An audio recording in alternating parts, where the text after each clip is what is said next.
of Allah, the Beneficent, the Merciful. I bear witness there is no God but Allah, and I bear witness that Muhammad is his messenger. Welcome to another event, another show, another program where we are striving hard to feed you, Jock Nation. This is a beautiful, beautiful time to be alive, and we definitely want to stay alive. So we have a very, very important show for you tonight. This is the show, we call it Matters of the Heart, but it's not talking about love, it's talking about your physical heart. It's talking about taking care of yourself. We want to make sure that if we are to be the rulers of this new world that's coming in, we want to be fit physically to rule. So we have an important show for you tonight. We have an important guest, but before we bring him on, I would like to go and reintroduce you to our go-getter brother, my brother from the ATL born. He's a survivor, and my brother Abdul Kawi Muhammad. Assalamu alaikum, sir.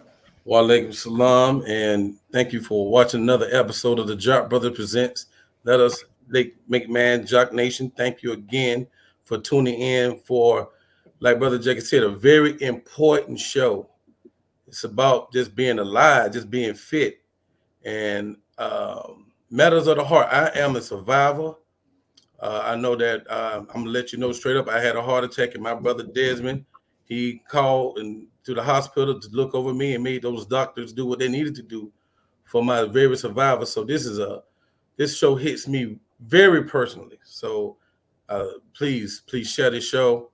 And for those that have always supported the Jock Nation throughout our 4 years in existence in podcast, thank you. And we can't thank you enough. For those that have supported the Jock Brothers with financial donations over time, we thank you for that. The words cannot express how much we appreciate the financial donations that you have given to the Jock Nation. So we ask you to share the show. We ask you to subscribe to our show, and we ask you, of course, to hit the bell. And for those like the Jock Nation, Jock Brothers, we try to be more than just a podcast. We actually try to make a difference in our communities. And we have an initiative, a prison initiative, and we should try to get the Final Call newspaper behind bars to our brothers and sisters around the country. I have been in contact with several of the regional prison ministers, and as well with the national prison ministers, try to put something together that can make sure this Final Call is circulating behind bars. So we ask you to get behind that initiative, and that is we want to get this Final Call automatically sent to them straight from the Final Call headquarters. So for to make that happen for 90 days is like an $18 donation. And so again, when you are sending donations to the Jock Brothers, as you can see, there's a Cash App rolling at the bottom of the screen. But thank you, Brother Jackie, for hitting that button. But yeah, that's how you send donations to the Jock Brothers. Do our Cash App, $ Jock Bros, $ JAKQBROS. If you're making a donations to our prison initiative, just the dollar amount alone will let us know that that's going to the prison initiative. You can also put it in the memo section. Now, we don't know. I personally have a goal of just to get going. It used to be 1,000 inmates. It used to be 1,000 inmates. But my goal for me personally, because of the work that it takes to get these Final Calls behind bars, has reduced a little bit. I'm trying to get to that 100. There's 100 brothers we send that Final Call to. And so we don't know those many brothers personally. But if you know somebody behind bars that you would like for them to get the Final Call newspaper, you can send it to our email account. We have a jockbrothersviewers@gmail.com. We'll need their name. We need their inmate number, the facility they're at. If you have the chaplain information, whatever you can give us to make this process go a lot smoother, that'd be great. Again, jockbrotherviewers@gmail.com. Just in case you know somebody personally that would like to receive that Final Call newspaper subscription on a weekly basis. So that's what I have, Brother Jacob. Thank you. Back to you, sir. Yes, sir. Yes, sir. Thank you, Brother Kawi. All right, Jock Nation. We have our brother who's a reoccurring visitor to the Jock Brothers. He's definitely helping us out with matters of the health. Last time he came on, we dealt with the kidneys, diabetes, the kidneys, and whatnot. And it was a very, very good show. And we wanted to bring him back, and he wanted to come back and speak about the heart, which is a silent killer. You know, the American Heart Association says that by 2050, 61% of U.S. adults will have cardiovascular disease. I mean, what are we doing? What is 60% of the population doing the same that's leading to our death? And we want to discuss that tonight, dealing with our brother. So if you have any questions or concern, please, Jock Nation, come on in. Now, this is our brother Desmond Muhammad. We go back from Florida, but we're both in here in Georgia. Our brother, he's a Broward County Community College graduate. He's been a registered nurse since 1999. He started out in the cardiac division, and he went from there. He went to dialysis in 2005, and where he heads one of the units here in the city of Atlanta. So our brother is well versed. He's highly. I spoke with another brother who works in the health field, and he speaks so highly of you, Brother Desmond. So, you know, we thank you for accepting our invitation. We thank you for coming on. So, Jock Nation, with no more from myself, please welcome our guest, Brother Desmond Muhammad. Assalamu alaikum, sir. Islam. Praise be to Allah. Man, the heart, brother, the heart. It seems to be a silent killer. It sneaks up on us, man. What can you tell us, first of all? What did you learn when you went into that field? What was some of the surprising things that maybe you've learned about the heart that you like? Well, let me begin. Bismillah ar-Rahman ar-Rahim.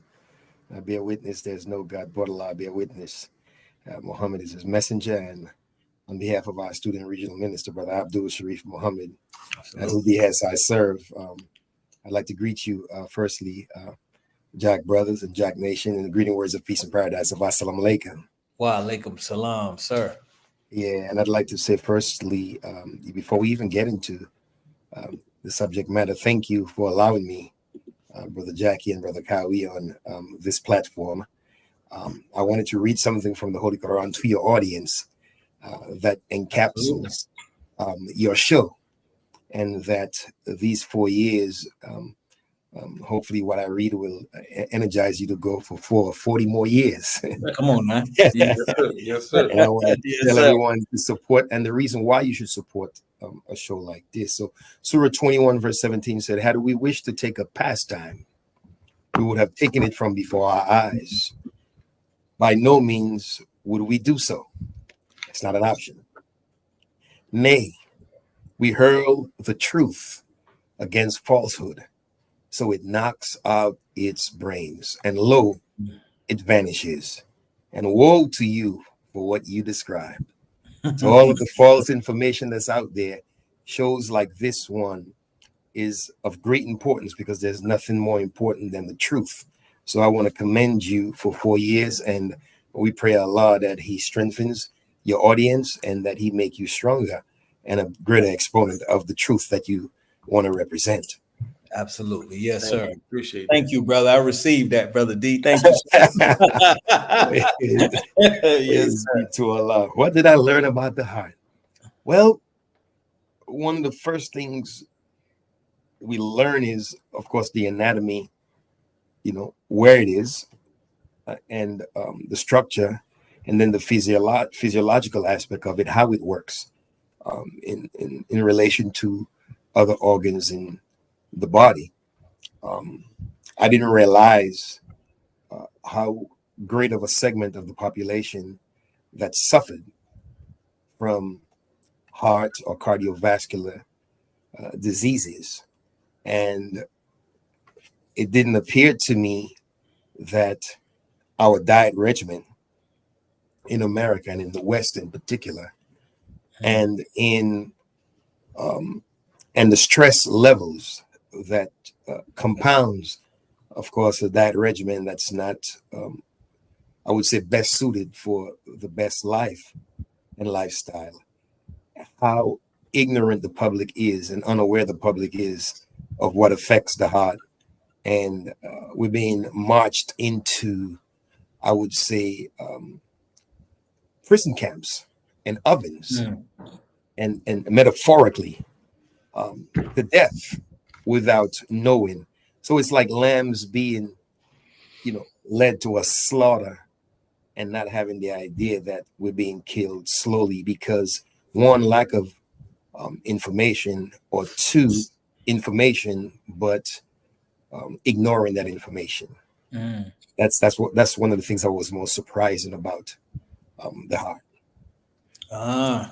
Yeah, because as you was speaking, I'm saying I've had so many blood tests. I mean, blood pressure tests, and it's actually telling me the pressure that the heart is going through is actually describing, the amount of pressure that the heart is working and whatnot. So if we ignore those numbers, we are ignoring how we're treating our body, how our heart is functioning, the health of the heart, the workings of the heart. Is that correct? Yeah, well, yeah, you summed it up. I'd like to just make it just a little bit more precise. Yes, sir. And so you have in your vascular, you have arteries, you have which takes oxygenated blood to different parts of the body, and then you have, of course, your veins, which bring waste and deoxygenated blood from different parts of the body to be excreted, of course, through process, liver, kidney, waste. But all of this is done through the cardiovascular system, which is the heart that's responsible for pumping that blood throughout the body and bringing things back and dropping things off. But your systolic, your top number is that represents the maximum pressure in your arteries when the heart is actually contracting, right? So that's your systolic. Typically, we want it around 120, 115, 125, 130. Once you start getting to the 140s and higher, then those pressures are too high. And then you have your diastolic pressure, which is that bottom number that represents the minimum pressure when the heart is at rest. So typically, 60, 70, 75. So you could imagine when you're 200 over 100, it appears that you're doing tremendous work, but we're not. And so that kind of pressure on the heart and that pressure that the heart represents in those arteries suggests that it's having a hard time getting that blood through those blood vessels. And the more difficult it is to get that blood through the blood vessels, then the contractility of the heart, how forcefully it could pump. There's a way of measuring that. So, when your heart has to, which is naturally going to do, compensate. Is if you're running on a treadmill, let's say your heart was beating at 60 beats per minute. Once you start picking up the pace, well, if you put your hand on that sensor, your heart is going to pick up the pace also. Yes, sir. Because the body is made to survive. And so the heart responds. We call that the compensation method. But there's something called overcompensatory. And so you don't want the heart always overcompensating, trying to keep up with the demands of a high pressure. And so oftentimes that contractility over a long period of time, chronically, what we say, begins to weaken the heart. And once those heart muscles begin to weaken, then you're running into a whole lot of other problems that we don't have the time to discuss, but we don't have the life to sacrifice either. So we spoke earlier, speaking of the food and how it affects the body and how it affects the heart. I wonder, can you speak on, what foods may disturb the heart more? Does sugar affect the heart? sugar is in. We were speaking on this earlier. We was talking about sugar. We really need to get into, sugar. Is over 236 different names of sugar. So, how does that affect the heart? Food itself, how does it affect the heart? Like, do they even teach that? Is that something that's talked about in the medical profession, or is it something that we've been taking for granted for years, or what? Well, we're in the South, and I don't want nobody to shoot me. Bro, we got some macaroni and cheese in here, right? You might as well start shooting, bro. When you talk about, let's say, we're in the southern part of the United States of America, where pork is a staple, very highly saturated in fat. And you're talking about, string beans, but you add fat back to it.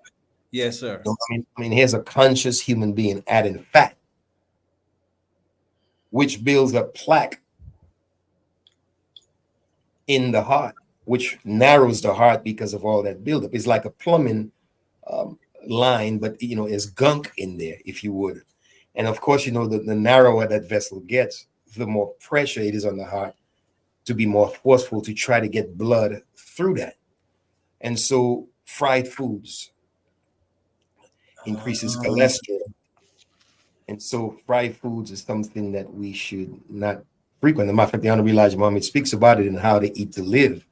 And, that's a book that we should showcase whenever we're having shows like this, because How to Eat to Live, the Honorable Elijah Muhammad speaks out against, fried foods, how we should boil our foods, what kind of foods we should boil. And so fried foods is an enemy of the heart. It's an enemy of the cardiovascular heart vessels. It's just not good. And when you talk about sugar, when we have, high sugar content in our blood, over time, what it does is it can change the elasticity of those smaller blood vessels in your peripheral, your toes, your eyes, right? Reproductive organs. And once they start to lose elasticity, remember, those are semi-permeable blood vessels, which let certain things in, much like a coffee filter, let certain things out. Well, when you affect that gateway, then you're affecting the natural flow or physiological process in which your body exchange nutrients, waste, and different things. So sometimes, once you start affecting those vessels, then you start seeing, in combination with the different things, swelling of the legs, real huge. And so that's water getting into spaces where it shouldn't be. And of course, the more constricted you are in your peripheral, your feet, your hands, then you put more pressure on the heart at that time to do its job. So definitely stay away from fried foods. Second thing I would say is a killer is processed foods. Right?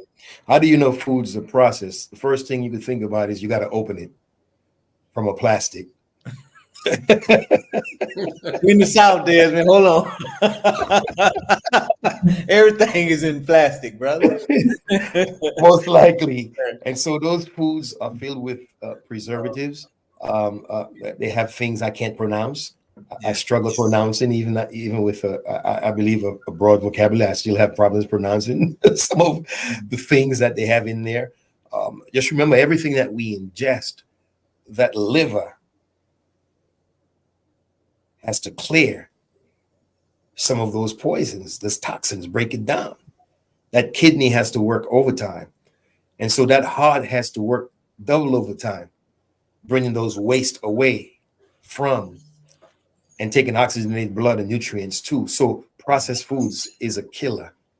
It's not something that we want. And once you have a lot of processed foods that maybe high in things that they inject, high in phosphorus, and then your parathyroid hormone has to help to balance the calcium, phosphorus in your blood. Now you're overworking your glands and your endocrine system. And it's just a cascade effect of overworking our bodies.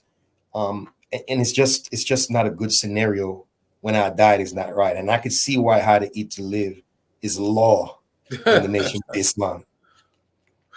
Yes, sir. We had the book earlier displayed. I'm wondering yes, sir. how we can display it. Yes, sir. I need to live. But I want to go back, Brother Desmond, with something you said about the building.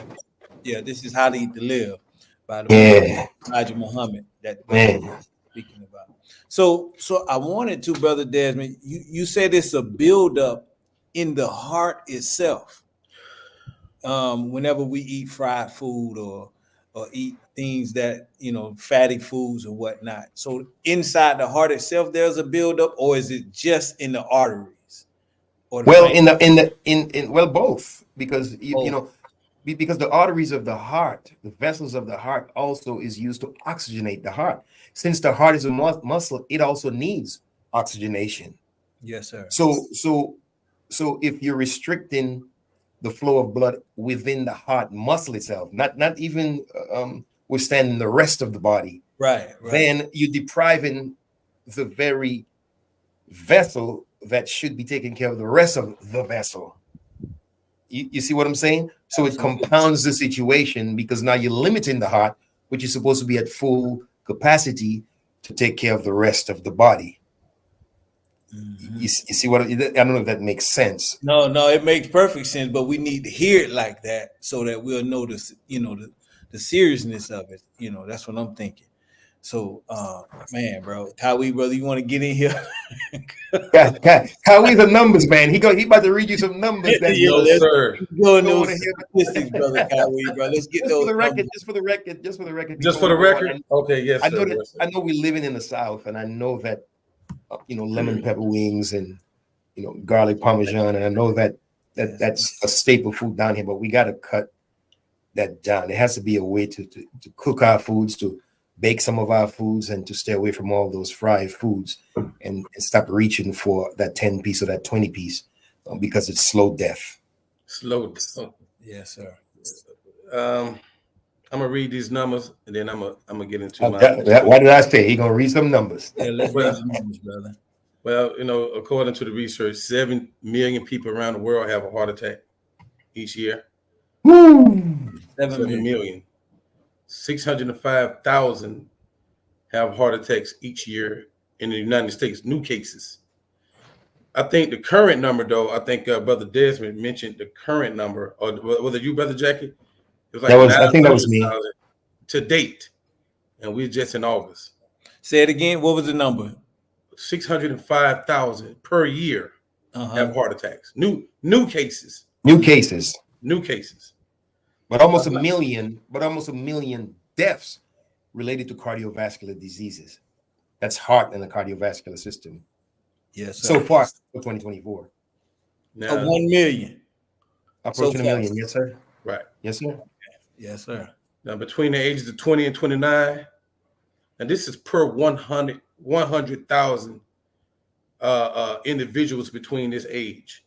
2.1 have heart attacks between 20 and 29, which is an extraordinarily high number for age 20 and between 20 and 29. Between 30 and 39, 16.9. It increases like 8 times. Oh, wow. From the 20s to the 30s per 100,000, and then from the 40 to 49. I didn't even want to look at the rest of it. It was 97.6 heart attacks out of 100. Out of 100,000. Yes, between that age group. Now, when I looked over 50, it was much like I don't want to read that number. I'm in that category. It's super high. Read it, brother, because I'm in that category. I didn't even write it down. Yes. Write it down. Most heart attacks take place between 4 a.m. and 10 a.m. in the morning. Most heart attacks take place around Christmas time, according to this right here. The most common causes of heart attacks is like Brother Desmond just said: sugar, animal fat, processed food, trans fats, salts. That's the number one trigger for heart attacks. The black man and woman. Well, more especially the black man over the age of 45, the highest classification of a ethnic group to have heart attacks. Twice as many as Caucasians. Twice as many as Caucasians. It's the number goes to 55 for women. They start to have heart attacks. But the average age of a heart attack is like 65 years old. But it has been like 50 and up has been like the most increasing number since this last 10 years. Let me see. Since the 2020s, the 50 and up has been like having the more heart attacks since COVID-19, they say. So those are crazy numbers. I'm a victim of that statistic that I didn't even want to read. And what Desmond just pointed out, fried food. I'm a single man, and so I don't cook well, and so I was eating a lot of fast foods. I was, and that cholesterol buildup that the student minister Desmond talked about, I was definitely a victim of. It was cholesterol that caused my heart attack. My question, Brother Desmond, is, you talked about the plaque buildup in the arteries, and if you get the numbers prior, say you get the numbers prior to a heart attack, you got, say it's like 50%, 60% blockage. You get that type of number. What could you do to reverse the blockage? Well, the first thing you can always do is adjust diet. Wherever you are, you don't want to compound it by making it worse.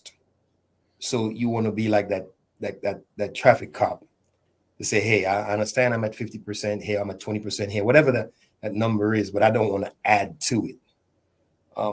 The other mindset that you want to get into is that some people say, well, if I'm going to die, I'm going to die anyway, I'm going to die of something. Mm-hmm. Yeah, but self-preservation is the first law of nature.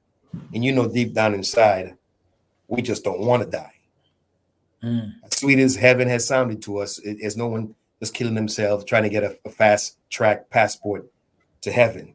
Definitely. So obviously the dynamic to live, the thrust to live is in each and every one of us. So the first thing is to make that adjustment. The second thing is to get How to Eat to Live by the Most Honorable Elijah Muhammad, which has been showcased by the Honorable Minister Louis Farrakhan and certainly his staff at the final call. You want to get that book because that book teaches us what to eat, when to eat, and how to prepare the foods. For the sisters, you can get into throughout the Nation of Islam Mosque and Study Group, the MGT and GCC class on Saturday mornings that teaches the science of everything. So, God taught the Most Honorable Elijah Muhammad, and that's not an aspect of health that we want to just cast aside and speak about in a marginal way. It's actually very, very, very important that we speak about what is offered by God to remedy our ills. Right. The next thing is to, you want to hydrate.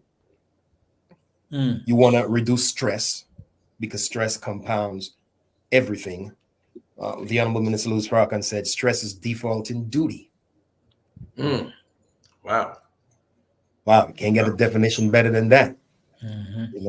Whether it's intentional, unintentional, right? Default advertent or inadvertent. He said stress is default in duty. Yes, whether sir. you're born with congenital defects or you got traumatized or, whatever happened in between, the inability to respond to demands that are made is by his definition stress. Yes, sir. And so saying that we're too busy, it's another great, I would say, harm to most of us.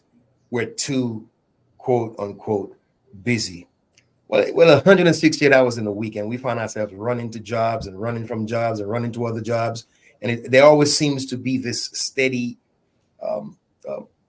just pace, if you would, with not enough time to relax, not enough time to think, to contemplate, to meditate, to plan our days, plan our meals, plan how we're gonna, live our lives. plan children.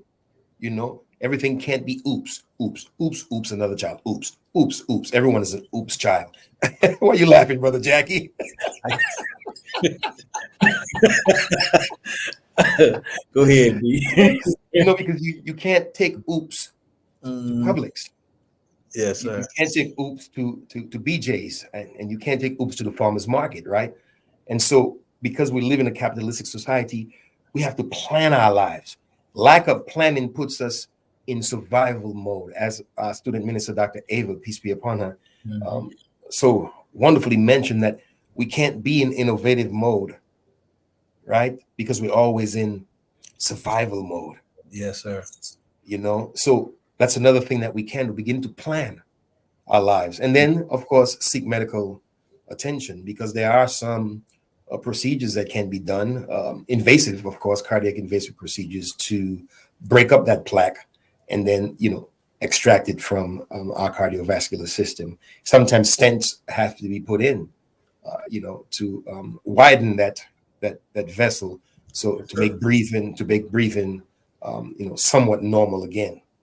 Oh, yes, sir. Now, you, before we get into it, you mentioned hydrate. You said properly hydrate. That is that important when it comes to the heart? Just being properly. Yeah, drinking water, because when you hydrate, water is essential for living. Your body has what is called a pH balance. That has to be proper. Your body is a chemistry lab. And so for chemistry to take place between liver and blood, between lungs and blood, between kidneys and blood, between organ and organ, between capillaries and veins, there has to be this constant exchanging of not just information, but nutrients in the body. And so you want your water system to be balanced. If it's imbalanced, then your body's always trying to compensate and overcompensate, because we're not properly hydrated. So clean glass of water. And the water, let me just say this very publicly, and I know I don't care about job security and things of that nature. I mean, I have a family to feed, don't get me wrong, but city water, they use chlorine to clean the water, of course, but that's a hard metal, and that can cause neurological damage, you see, and a whole lot of other damage. And then some cities, if you test the water, you'll end up with what is called chloramines, which means that they used chlorine and ammonium to help to clean that water. So, water straight from the faucet is not something that we should drink or cook with. That's a no-no. We should stop that immediately, because once you introduce those hard metals, which has chemical properties, then you begin to change also the chemical composition of your blood and of your body. So that's something that we want to stay away from. That tap water is just not good for us. But poor people don't know that. We're just drinking it by the gallons. Absolutely. Now we have a question from the audience that says, is there any food that can decrease the blockage in the heart? I've heard that a tablespoon of apple cider vinegar, if you would, and a glass of water every day helps to decrease that. That's something I'll have to do more research on, but that's what I've heard is probably the number one remedy to decrease some of the plaque. Now, one of the things that we have to be very conscious of is, and that's a very good question, is that typically preventive measures that we speak about are preventive measures. So when we have a situation where we've already compounded and reach a certain level, then those are not preventive measures anymore, because those are drastic measures we have to take. Like, right. Case in point, there may be garlic tea and different things that you take to, simmer your blood pressure and take your blood pressure down. But when you're 220 over 120, right, it's not the time to neglect going to a physician in the name of drinking some garlic tea, hoping it's going to bring it down. No, you're going to stroke out. Jackie, why are you laughing? Well, that's us, brother. I don't mean for it to be funny, but I mean that sometimes that's the way we think. Because remember by the time it reaches a certain point, preventive measures don't work anymore. Right. Because the measures have to be drastic at that point. Right. Because the situation is drastic. So Minister Farrakhan said, time dictates the agenda. So very good question. So another question from the audience as well. How important does exercise play in maintaining good heart health? Well, man, outside of the diet regimen being first, and of course your mental peace, then exercise would have to be next in line. One thing exercise does is it speeds up metabolism.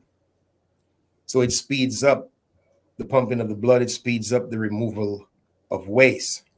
Exercise opens everything up, your blood vessels, your breathing, your lung capacity. When I listen with a good stethoscope to an athlete versus a non-athlete, the auscultation, listening of that lung is so pronounced in the athlete. I can tell already as an athlete. Really? Absolutely. So like when you're listening, that's what you're listening to, the when the you expanding of the lungs. You say breathing, and you Play a difference. And also what exercise does is certain hormones are pumped into the blood, happy hormones. So there's a certain relaxation, a certain happiness that comes with exercise. And so it's the buildup of muscle, number one. It's the eradication of fat, number two. So we're getting healthier, to that person's question, through waste elimination. Fat tends to trap a lot of toxins.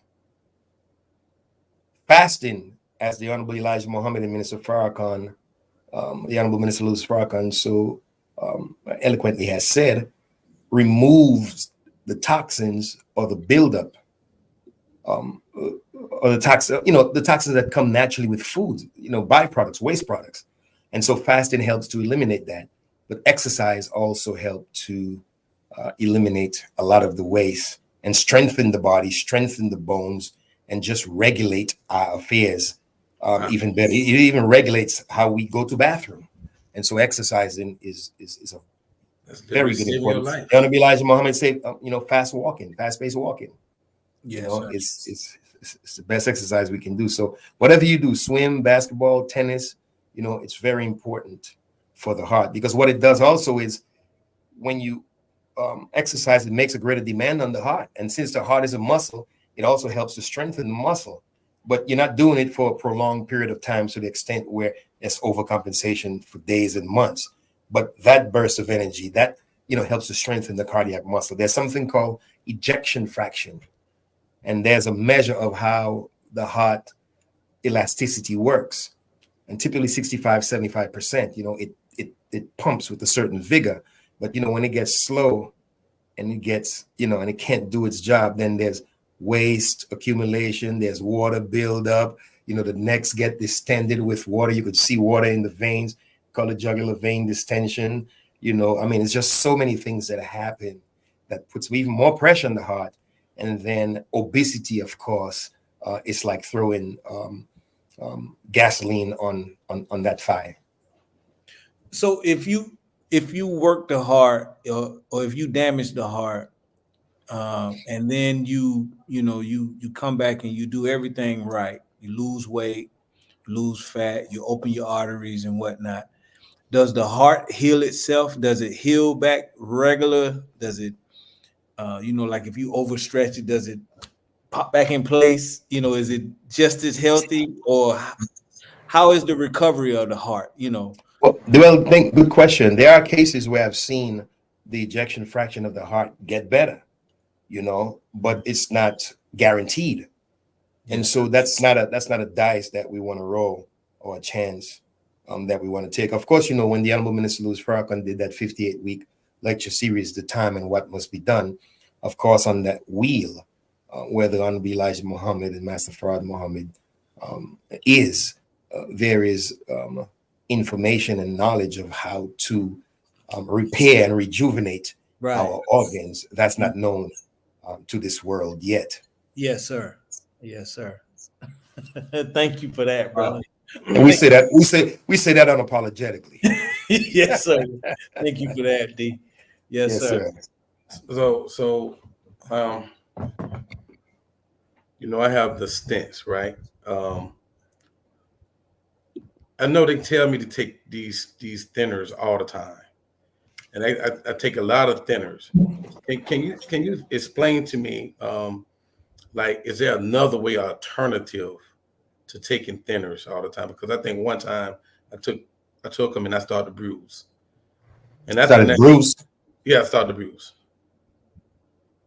Well, when you're on blood thinner, the question is, what blood thinner are you on? Oh, wow.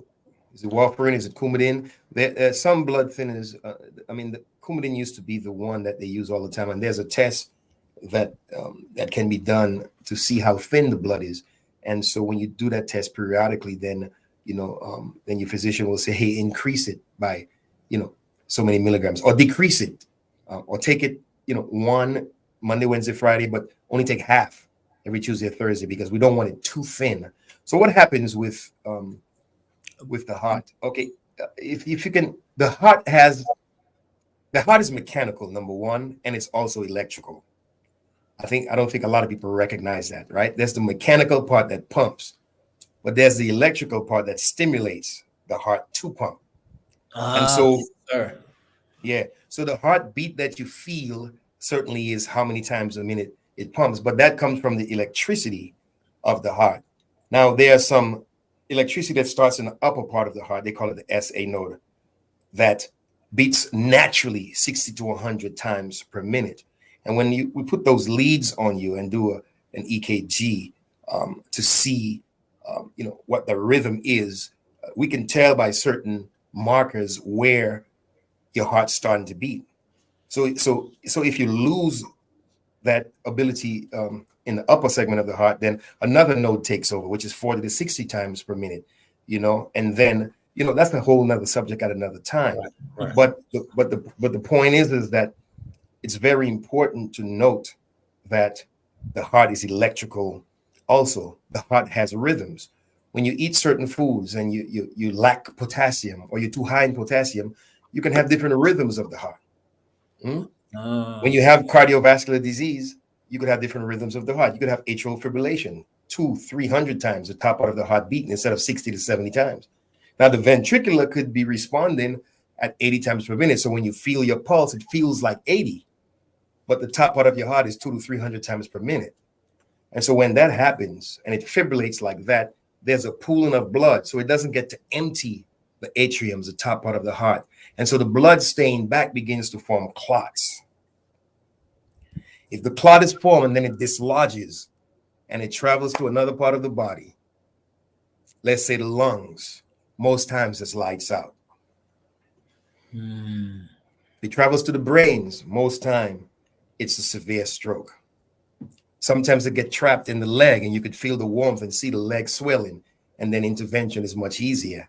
But if it dislodges and gets to the lungs, gets to the heart, gets to a major artery, then sometimes, usually, the mortality rate is very high. So that blood has to remain to some degree thin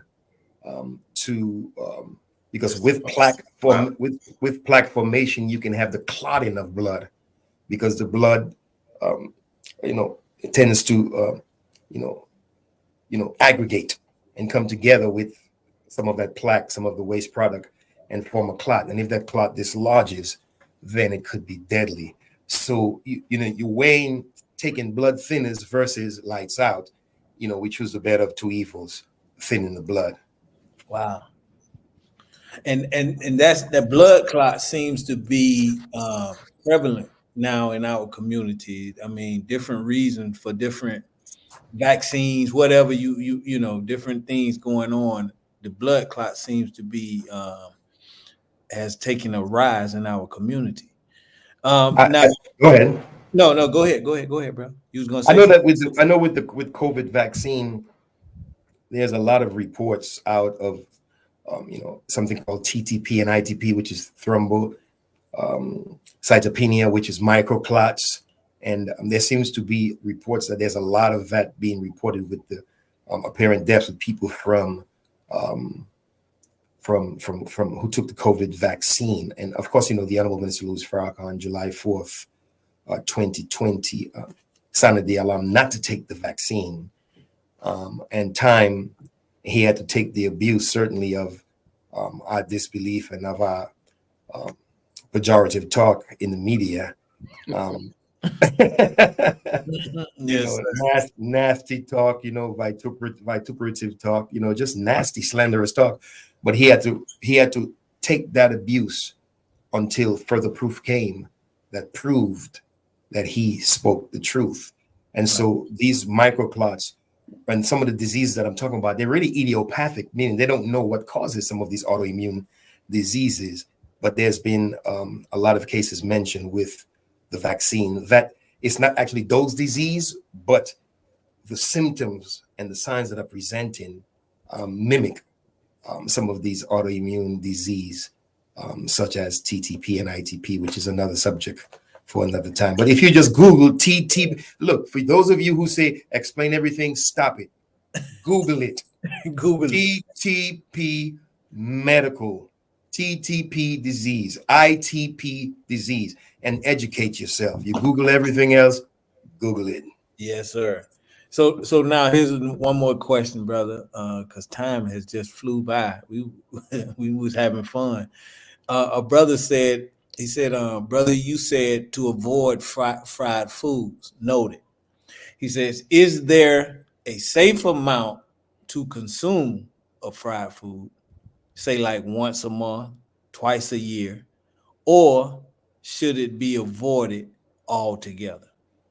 Well, we were told to avoid it altogether. Of course, with residual Negro syndrome in each and every one of us. We live in Niggerville, brother. Niggerville, once or twice a month, but limited to that. I'm just, trying not to make it, a weekly thing. Stay away as much as possible from fried foods. I know sometimes we tend to think, little white lies don't hurt. So, once or twice won't hurt, but I try my best not to, as much as possible, and you're going to have a craving for it every so often. Well, relate to that craving, but don't let it be a natural part of your planning process. Right. In the foods that you eat. That's a good point, brother. Thank you. Yeah. I want to say before you get to your next question, brother Jackie, that spiritually, our unity depends. Our health depends on our unity, giving each other information and also depending on each other and ourselves. If not, we're gonna find ourselves under more stress. Whatever product Brother Jackie has, like your business, we should support it to make you more financially suitable, to continue some of the things that you're doing. make me rich. Let's go, black people. Stress is defaulting duty. And Minister Parker said that America and this world is unraveling. And as this world begins to unravel more, then, whatever product you have, Brother Kawi, we should support. Like Minister Shreve has the water, we should support that. Brother Jackie has his trucking. We should support that. Whatever we have, we should support it, because together our unity, the Honorable Elijah Muhammad says, solves, 90% of our problems or so overnight. Don't quote me on the number, but it's a very high number. 95%. 95% overnight. Yes. So it's very notable to say that part of our stress in America is that we're looking for justice from a people and a system of that people, Caucasians, that will give us justice, where we'll be at ease in our minds to regulate our affairs, regulate our life, regulate our diets, to have better outcomes for our heart and for the rest of our systems. Yes, sir.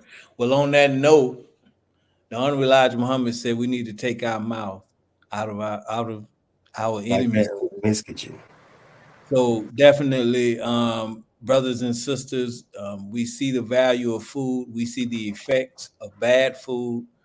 It affects the heart, the liver, the lungs, the kidneys, everything that that is supposed to be in unity.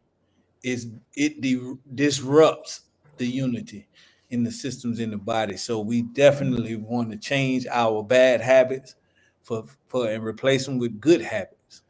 We want to display How to Eat to Live again, brother Kawi, so that Yes, sir. those of our guests, those of you that are not aware, this book here, this is what you call preventive medicine. We're in prevention. The Nation of Islam, we are in prevention. We try to get to you before That's right. bad part. So this book, How to Eat to Live, there are 2 books. You can go to www.noi.org or finalcall.store and order these 2 monumental books, book 1 and book 2, How to Eat to Live.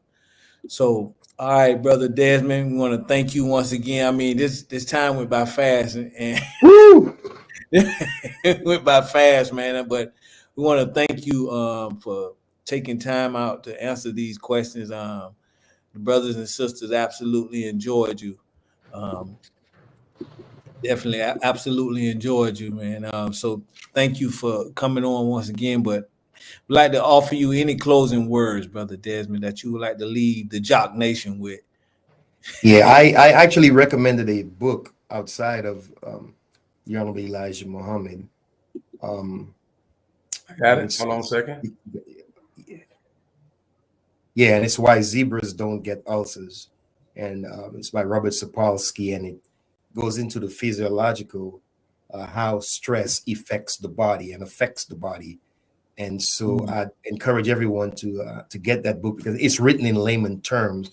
And after you read that book, you might stop stressing over a lot of little things that we stress over when we find out how much damage we're doing to our bodies. And so closing remarks, I'd like to firstly thank you, Jack Brothers, for allowing me, and Jack Nation for opening your hearts and your smartphones and smart devices. Of course, always shout out to Brother Abdul Sharif Muhammad for permitting me to be on this show. He's a wonderful, wonderful regional minister, and I certainly adore the fact that he, the mission of the Honorable Minister Louis Farrakhan stays on his lips. he seems to be never distracted. I'd like to say to you that the topic, matters of the heart, are serious. That physiologically, how our heart works, it's very important, because as we extend life, we want to make sure that we have a high quality of life. Matters of the heart are serious as it pertains to marriage also. But when we present ourselves for marriage, we want to present ourselves, as healthy as we can, spiritually, mentally, physically, morally, and financially, to have good marriage. So take good care of yourself. Don't be so busy that we're taking care of the affairs of everyone else, because matters of our personal hearts are serious, because you can't be no good to anyone else if you can't be good to yourself. And you can't help anyone else if you can't first help yourself. And just remember that when we drop dead, the way corporate America is, they'll have someone else in our place before God gets the news. So let's be very, very, very honest with ourselves and be a lot more pensive and serious about our health from this day forward. And don't beat yourself, because remember, we some of us got in the condition that we in very slowly. It didn't happen overnight. So, we're going to have a protracted and projected period of time where we can make positive incremental changes and growth towards the evolution of what we're trying to see in ourselves. So, don't be so hard on yourself. Just be consistent with yourself. And may Allah bless you on your journey and bless me on my journey to better health. Thank you for having me. Beautiful. Thank you. Beautiful word. Brother Kawi. Yes, sir. Before I do final words, I want to give a shout out to a couple of believers that joined our show. Amina Muhammad. That's my wife, Chief. That's right, brother. Matters of the heart are serious. That's right. Matters in the heart, brother. She was very active in the thread. I really appreciate that, Sister Mina. I pray all is well with you. You got Sister Eurylice. Sister Eurylice, shout out. She teaches shout out. Very active. Brother Khalil from LA. Hi, Brother Khalil. Thank you, brother. Brother Ghazi. Ghazi, man. Yeah. Farming, the engine of a nation, farming, Brother Ghazi. Right. Beautiful brother. Right. And once again, Student Minister Des, we thank you for taking our invitation to come on the show. Beautiful show. A lot of information.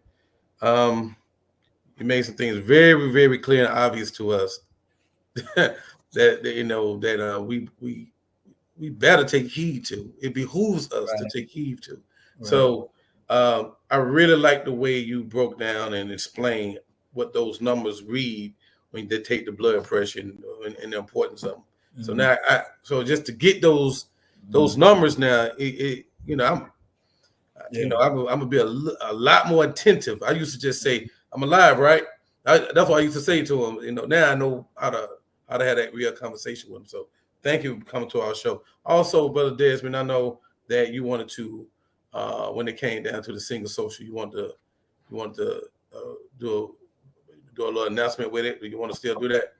Yeah, absolutely. Well, August 31st, the MGT here in Atlanta and the GCC is putting on a singles event, and we're promoting marriage and healthy marriage, and we want everyone who's single to sign up.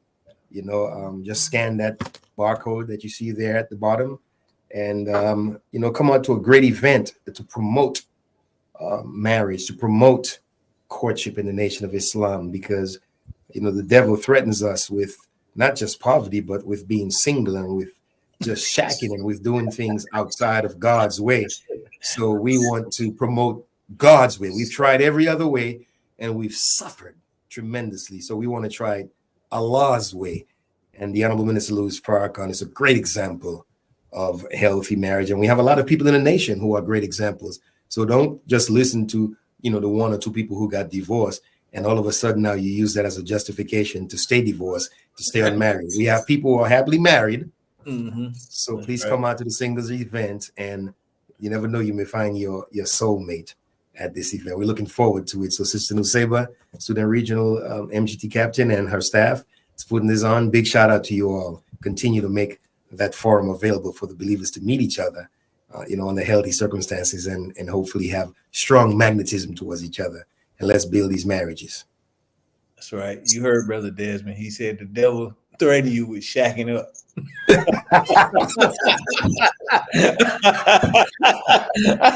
You heard that. All right, brother. Well, thank you once again, Jock Nation, for coming on. That was a great program, but it was too fast. We got to have Brother Desmond back. He's a regular contributor now to the Jock Nation, brother. So thank you for that, Brother Desmond. Praise be to Allah. Because we want to make sure we have a healthy nation, and we want to make sure that the nation understand how your body works. The original man knows every square inch of his earth. But and has chosen for himself. And have chosen for himself the best part. So definitely we have to learn. We must learn how to take care of self, how the body operates. So we want to have more shows like this because definitely those of us who are up in age a little, we up in our 50s, we want to do what we can to extend our life because we want to see this hereafter.